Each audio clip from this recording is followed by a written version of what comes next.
At para sa ating huling balita, bloodletting activity naman ang matagumpay na inaisagawa ng mga personahe ng Police Regional Office 9 sa Zamboanga, Sibugay. Yan ang balita ni Pacho Woman Ami Jean Cortez.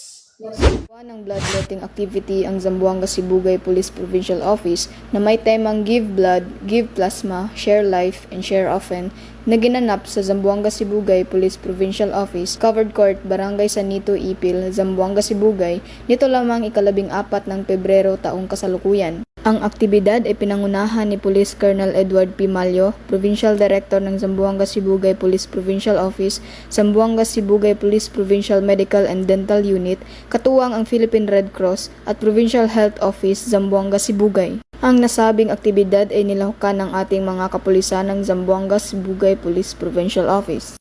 Ayon kay Police Lieutenant Randolph Ayan S. Dasmariñas, team leader ng Provincial Medical and Dental Unit, na malaking tulong ang pag-aalay ng dugo dahil nagbibigay ito ng lifeline para sa mga pasyenteng nangangailangan ng pagsasalin. Dagdag pa na pahayag ni Police Lieutenant Jairi C. Silosya, Assistant Team Leader, na ang kapulisan ay hindi lamang nanunumpa na ipatupad ang batas, kundi protektahan at magligtas ng buhay ng bawat mamamayan sa pamamagitan ng pagbibigay ng dugo. Good morning everyone. Ako nga pala si Police Lieutenant Randolph P. Dasmariñas. Ito naman yung Assistant Team Leader ko, si Lieutenant Silosya.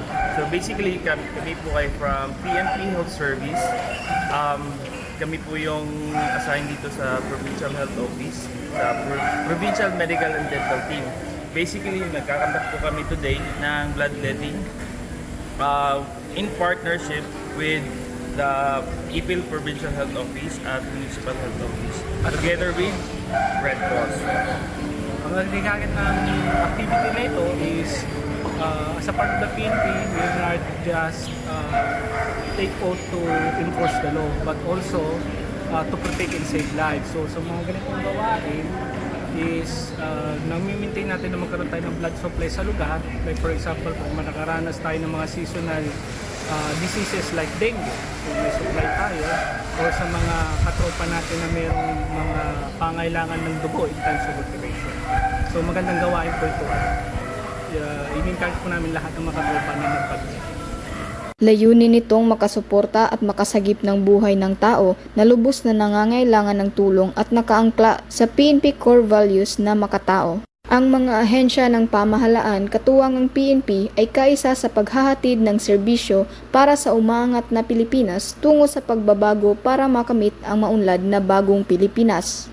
Mula dito sa Zamboanga, Sibugay, ako ang inyong PNN correspondent, Patrolwoman Ami Jean Cortez, alagad ng batas, ikataguyod ng balitang pulis. Maraming salamat sa ating ka-PNN.